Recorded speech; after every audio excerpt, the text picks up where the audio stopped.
naturally it is international problem now. So our from our central leadership, they already have communicated and they have given their message. And in the line of the same, we also should say that they should restrain, they should protect the Hindu peoples over there, not Hindu, the minority over there. So we are actually observing, and I have already talked to DG also today. Yesterday he came to me. I told him that to see the borders so that there should not be any intruder shootings come inside. How is the role of the opposition parties on this issue? We often find them shouting on. They are not telling anything. They are busy for Gaza. They are for Iraq. For that they only come on the road. Otherwise, for these issues they never have spoken a single word. You already have seen. হ্যাঁ, বর্তমান বাংলাদেশের অবস্থা যে খুব ভালো যাচ্ছে না, এ সম্পর্কে তো সহজেই বলা যায়।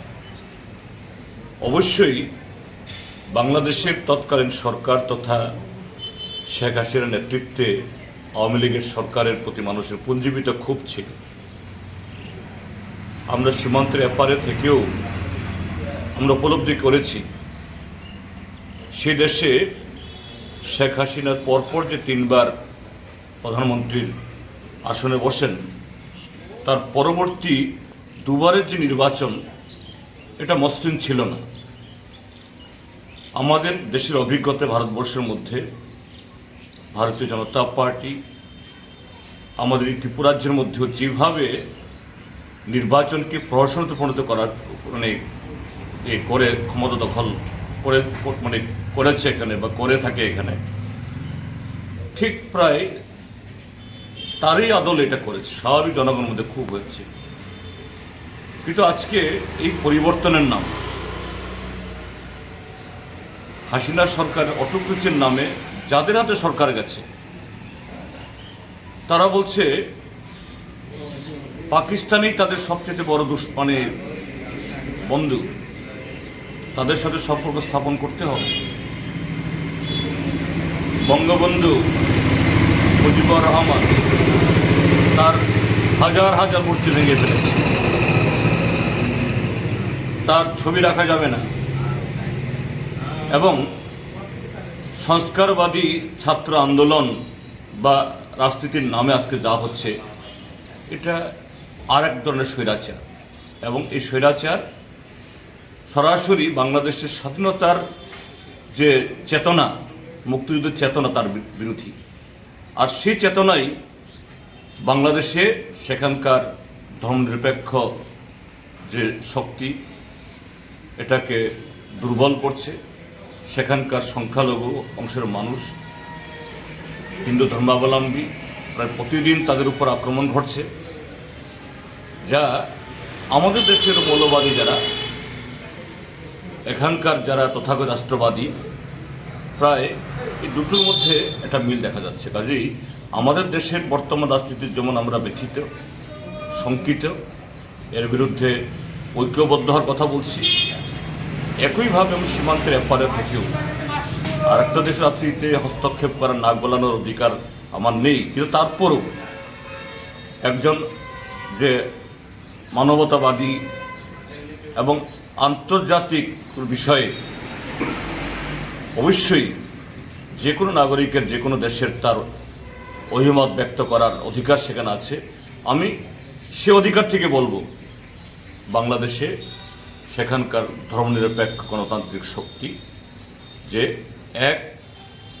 অটোক্রেসি বা স্বৈরাচারকে হটানোর জন্য আরও কট্টর স্বৈরাচারকে বসিয়েছে, তার বিরুদ্ধে সোচ্চার হন। তা না হলে পরে 1971 ইংরেজিতে যে চেতনা নিয়ে বাংলাদেশ গঠিত হয়েছে, সে চেতনা ধূলিসাৎ হয়ে যাবে। বাংলাদেশে যে জঘন্যতম এবং অমানবিক একটা সরকারের যে পরিস্থিতি আমরা দেখছি, এটা মানবিকতাকে পর্যন্ত হার মানাচ্ছে। এটা মানবিক মূল্যবোধকে সরাসরি হত্যা করছে।